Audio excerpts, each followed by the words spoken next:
Yo, what's up, guys? The Insane Game Freak here. As you can see, I am outside, mainly just due to the fact that I felt like doing a standing up review for the Pokemon episode. Yes, this is the review for the Pokemon episode. I'm actually trying to see if I can find somewhere to place this, which I probably can't. Well, actually, no, I do, but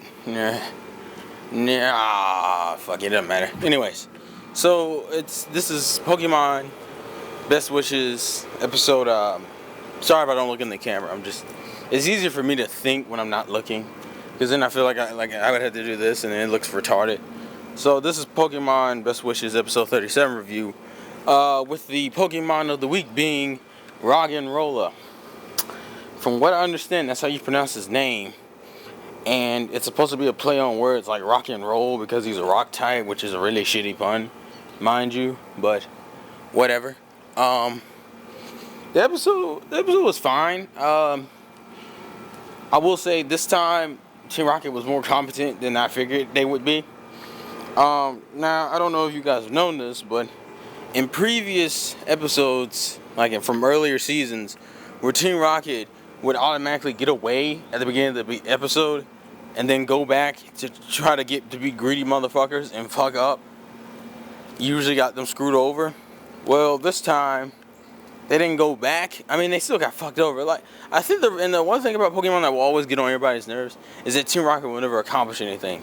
And the reason why they'll never accomplish anything is because because they don't realize that they're in a kid show. In a kid show, they're not allowed to get away with anything, ever. Pokemon is like the most stand by the rules kid show sometimes in terms of what bad guys can and cannot get away with. If bad guys get away with something, it's usually like for a little while, and then it just becomes fucking innate and stupid. I'm just saying, like, that's usually what happens. But anyways, it's pretty much the whole thing is that Roggenrolla randomly is like fucks with Ash and them when they're eating. And Ash's first instinct is to battle it, which, you know, in retrospect, I actually liked. The one thing I will say, he's catching a lot of fucking Pokemon this season. I think this is like either the biggest or the second biggest next to season one. I think in season one he caught more, where he's actually catching an ass amount of Pokemon. It's insane how many Pokemon he's caught in so far. I think this is his 9th one? 8th or 9th? I forget which. I want to say 9th. But anyways. His first instinct is to catch it. He doesn't even catch it at the beginning of the episode. He fights it, and he probably loses to it, ends up at the Pokemon Center, which is where we get the little fucking bullshit plot of this week, which is essentially that the Pokemon Center depends on the reservoir. What the fuck? Oh, it's just like a big-ass bird. Is that a woodpecker? It's a fucking woodpecker. I would show it to you, but yeah, it's already gone. It leaves in like the course of a second, but yeah. The fucking bullshit plot of this episode is pretty much this particular Pokemon Center relies on a fucking water supply that hasn't been working lately. They got this random guy named Tuffle. Yeah, now I swear to God, they don't change this nigga's name. They don't just be like, what the fuck? But yeah, there's like this dude Tuffle, who's pretty much a fucking tour guy kind of character where you just don't give a fuck. You legitimately don't give a fuck. He doesn't do anything for the episode. He's just kind of there for as kind of like a bullshit catalyst for it. He follows Ash. He lets Ash and company go with him to check the cave out. This is when they run into Team Rocket. Team Rocket has already grabbed the Roggenrollas they're grabbing a whole bunch of Roggenrollers, but they didn't get to grab the one that Ash was fighting because it got away. And essentially what happens is they have this fucking machine that allows them to utilize the core of Roggenrollas and fire it as a fucking cannon or a LAZAR, which comes the title of this review. I'm firing the laser. Because literally, when you look at, like, even the episode title was like that. The episode title and then the fucking laser itself. I'm just like, no, fuck it. The name of this review is I'm firing the laser. And I thought that was really funny to me personally. But yeah, they fire it. They trap them in the cave. You get a little bit more proof that Excadrill is trusting Iris because she sends it out to use Dig to get them out of the cave, and he follows orders. So we're all good on that front. Remember what I said about fucking Team Rocket being stupid? About trying to go back for more because they missed that one Roggenrolla? They don't do that this time. And they actually get away. They actually get away the first time. What fucks them up is actually safety precautions. Because the reason why Ash and them were able to catch up is because Team Rocket stopped to make sure the mech was okay. Like, went in there and did some double checks on the mech. And this is, to me, this is a legitimate reason to get fucked up. But the whole thing is, you still get fucked up. And what really happens is they tried to fire the laser 2 more times in this little rundown shack they're in.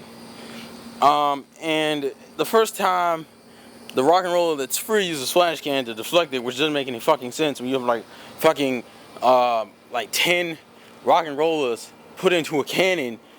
How the fuck is a flash cannon from one Roggenrolla able to stop like these major lasers from 10? What the fuck is that? They don't even say the Roggenrolla is powerful. He just randomly stops it. And then the second time, they're like calling out to the Roggenrollas to stop their attacks and to control their own goddamn cores, which they probably do, which fucks up the machine, which blows up the machine, which allows Team Rocket to get away on jetpacks and be like, today's mission failed, we'll try again, and we will take over the issue region, Universe region, yay Team Rocket, and they promptly fly away. Now, my favorite part of the episode is what comes up next. Him catching Roggenrolla seriously. After they go back to the Pokemon Center, relay all the information, Roggenrolla's like, no, we need to have that battle like we had earlier. And you need to earn the right to catch me, you bitch. And he uses Tepig. I was glad he used Tepig, but you know the one Pokemon I want to see more often? Snivy. For whatever reason, Snivy's like a fan favorite of mine, even though she doesn't show up that much in his team. Which is bullshit, by the way.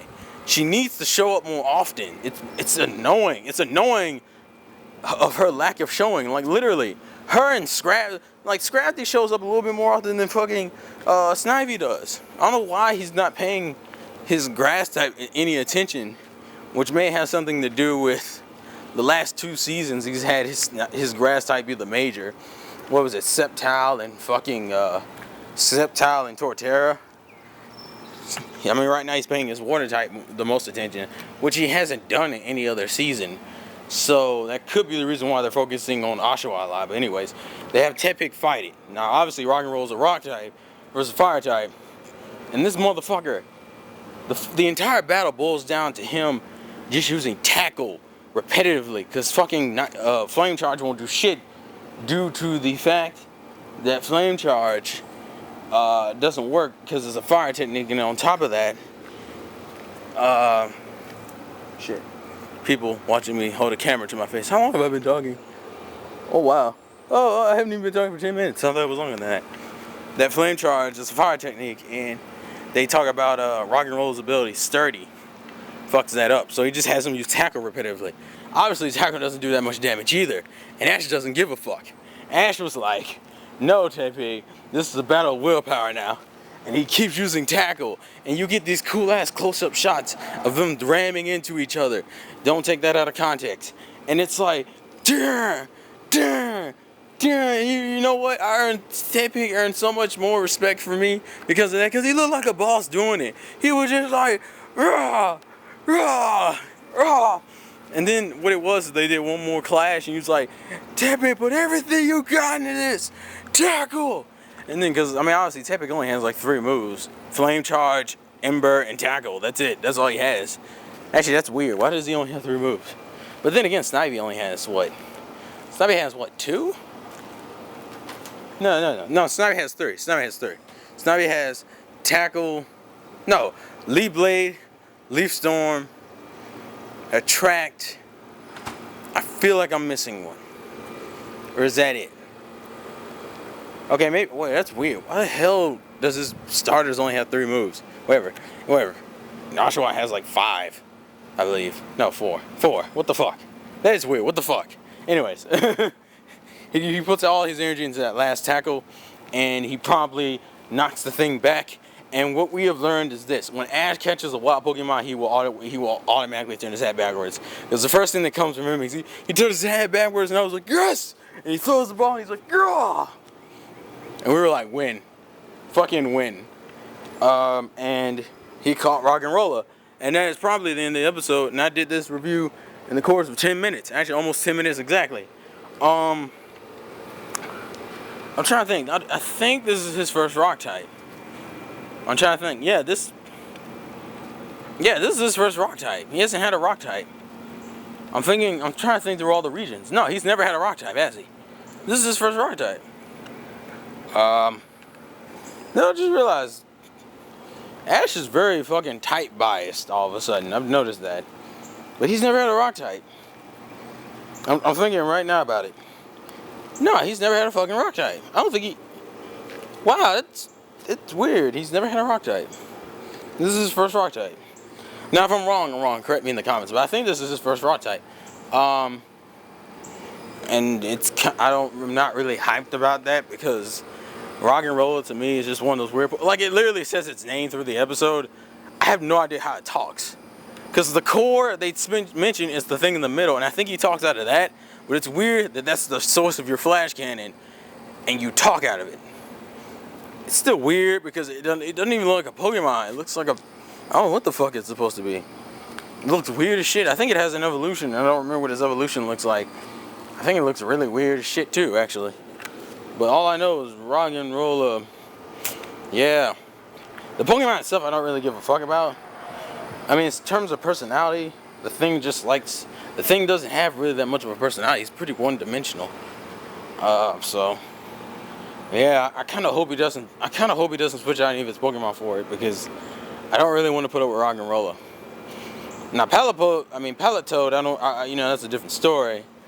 Even him, I kind of wanted him to be used this episode because I think like he's gonna have a Charmeleon vibe to him. That's just me. But the next episode preview is for some odd-to-know detective type bullshit, and we're introduced to like 2 other bullshit characters and kind of some annoying shit. It's pretty much a dent. It's a dent episode. Now, I know this isn't going to be as good as the Carbonate episode purely because the Carbonate episode was just fucking funny as shit.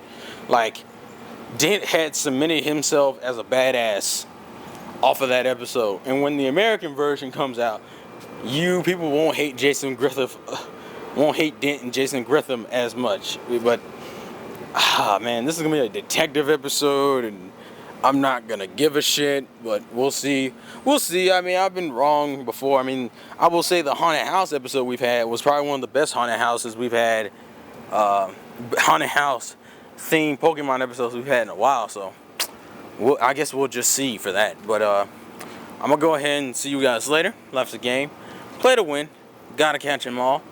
And tell me what you guys thought about the review, the episode. Your thoughts on Roggenrolla as a Pokemon. Thoughts about Ash's team. I'm gonna do a discussion about that later on, like this summer. I'm gonna like on his current team. I'm gonna mention it because there are a few things I want to discuss and possible evolutions for them. So until next time, life's a game, play to win. And I'll see you guys later. Peace.